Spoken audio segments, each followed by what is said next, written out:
Bonjour et bienvenue pour ce nouveau tutoriel où aujourd'hui nous allons apprendre à remplacer la pile interne d'une vieille cartouche de jeu Pokémon. Alors il existe plusieurs manières de s'y prendre. Moi j'ai choisi la manière le plus système D qui existe, donc la plus accessible à tout le monde, hein.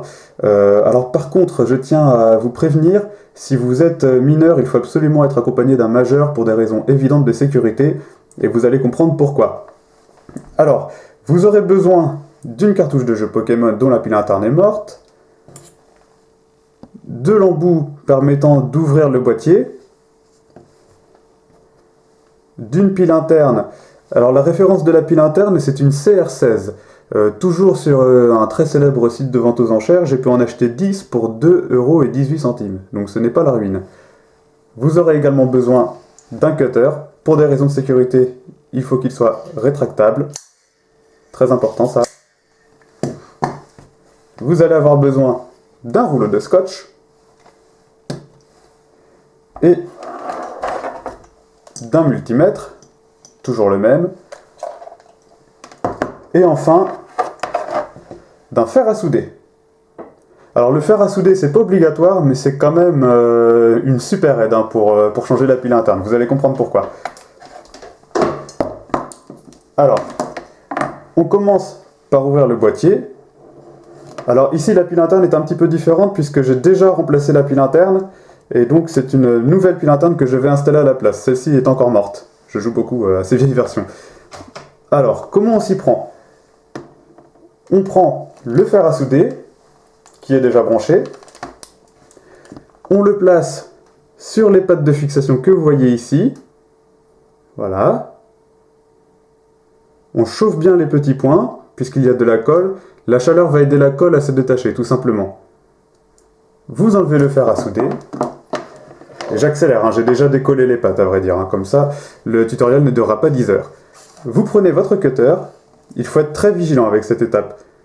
Vous passez sous la languette. Et vous découpez. Alors ça prend énormément de temps. Hein. Il faut bien compter 20 minutes pour faire les deux pattes. Une fois que vous avez décollé la première patte, comme ceci, il va falloir faire pareil avec la seconde patte. Alors là, vous ne pourrez pas chauffer, donc il va falloir passer par-dessous avec le cutter, bien appuyer sur la pile. Et c'est pareil, voilà, découper, découper, découper, ciseler. Et voilà. Vous sortez la pile. Vous placez la nouvelle pile, ici. La face plus vers le bas. Vous mettez la petite patte, comme ceci. Vous prenez un morceau de scotch, qui est là. Vous le posez ici, dans la cartouche, en faisant en sorte que ça appuie bien sur les pattes. Et si vous voulez savoir si ça a fonctionné, vous prenez votre multimètre, que vous mettez sur 20 volts, toujours. Alors pour l'utilisation du multimètre, hein, je vous invite à vous référer à mon premier tutoriel sur comment vérifier la charge. Je passe sur toutes les explications. Hein. Et vous vérifiez la charge de la pile.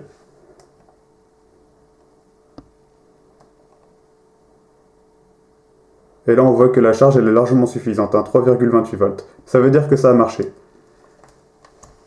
Vous pouvez ensuite refermer le boîtier.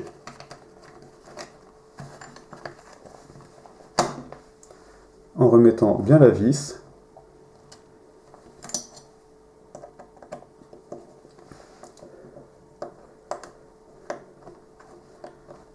Et voilà, vous savez maintenant comment changer la pile interne de votre cartouche de jeu Pokémon.